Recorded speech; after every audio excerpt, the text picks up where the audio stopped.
আসসালামু আলাইকুম দর্শক। আশা করছি ভালো আছেন। আরো একটিবার আপনাদের সামনে চলে এলাম। দলবাজির পরিণামে ভুগছে স্বাস্থ্য খাত।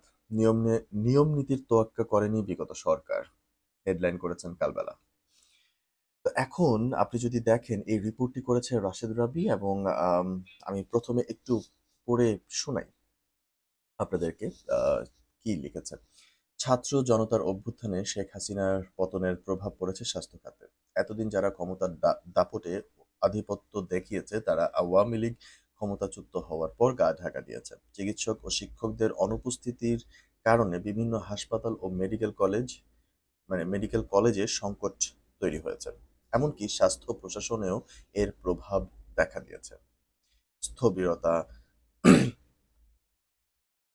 স্বাস্থ্য বিশেষজ্ঞরা বলছেন, বাড়তি সুযোগ সুবিধা পেতে রাজনৈতিক দলের লেজুর ভিত্তি করে চিকিৎসার অনিয়ম দুর্নীতিতে জড়িয়ে পড়ায় এমন পরিস্থিতি সৃষ্টি হয়।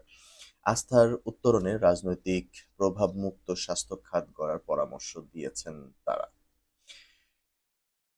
শুনতেই পেলেন কালবেলার এই রিপোর্টটি কি বলছে। তার শুরুতেই তারা একটি কথা বলেছে যে এতদিন ধরে এই সরকারের লেজুর ভিত্তি যারা করেছে সেই চিকিৎসকরা আজকে পলাতক।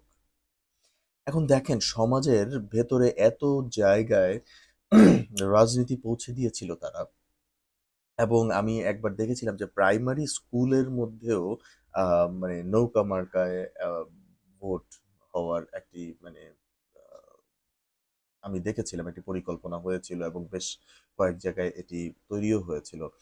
মানে কতটা ভয়াবহ সিচুয়েশন তারা তৈরি করে ফেলেছিল যে একটা বাচ্চার মনের মধ্যেও নৌকা না ধানের শীষ না লাঙ্গল এগুলো চলে আসে। তো আমি যেটা মনে করছি যে স্বাস্থ্য খাত, শিক্ষা খাত এবং গণমাধ্যম এই জায়গাগুলো হতে হবে রাজনৈতিক মতাদর্শের বাহিরে। এই জায়গাগুলোর যদি মতাদর্শ থাকেও সেটি থাকতে পারে, সেটি হচ্ছে ভিন্ন জায়গা। এবং মতাদর্শের জায়গা এই জায়গাগুলো থেকে যদি ভিন্ন থাকে তবে আমার মনে হয় যে মানুষ মানুষ আম সঠিক সেবাটা পাবে। এবং গণমাধ্যমের জায়গায়ও যদি আমরা মতাদর্শের জায়গাতে না থাকি, আমরা যদি কোনো রাজনৈতিক লেজুর ভিত্তি যদি আমরা যদি রাজনৈতিক কোনো দলের লেজুর ভিত্তি না করি, তবে আমার কাছে মনে হয় যে আমরা আম সমাজকে একটা মানে সত্য সঠিক তথ্যটি আমরা দিতে পারবো। এবং কোনো শিক্ষা প্রতিষ্ঠানেও যদি শিক্ষক যদি কোনো রাজনৈতিক দলের লেজুর ভিত্তি না করে, তবে আমার কাছে মনে হয় একজন শিক্ষকও সঠিক একটি মানে দেশের জন্য একটা সঠিক নাগরিক তৈরি করতে পারবে।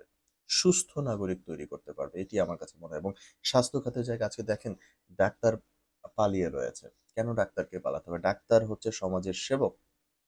আল্লাহ তাআলার পরে যদি কাউকে মানে কেউ যদি জীবন বাঁচাতে পারে, ১ম এ তো আমার মালিক আল্লাহ তাআলা।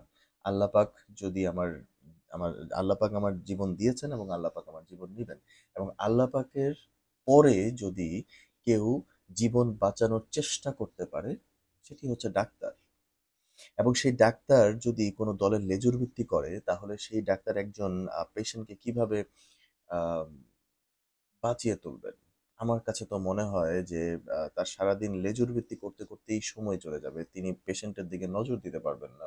আমি ঢাকায় বেশ কয়েকটা বা হসপিটালকে আমার গত ১৬ বছরে দেখেছি। মানুষ হত্যা হয়েছে, সেখানে তারা মেরে ফেলেছে। ডাক্তার ঠিকমতো চিকিৎসা দেয়নি। চিকিৎসা একটা দিতে গিয়ে আরেকটা কাজ করে ফেলেছে। এই যে বিষয়গুলো, এগুলো স্বাস্থ্য খাতের জন্য খুবই ভয়াবহ রূপ নিয়েছিল গত ১৬ বছরে। আশা করছি এখন সেই জায়গাগুলো পরিবর্তন হবে। স্বাস্থ্য খাত ফিরে আসবে তার আগের জায়গায়। ধন্যবাদ।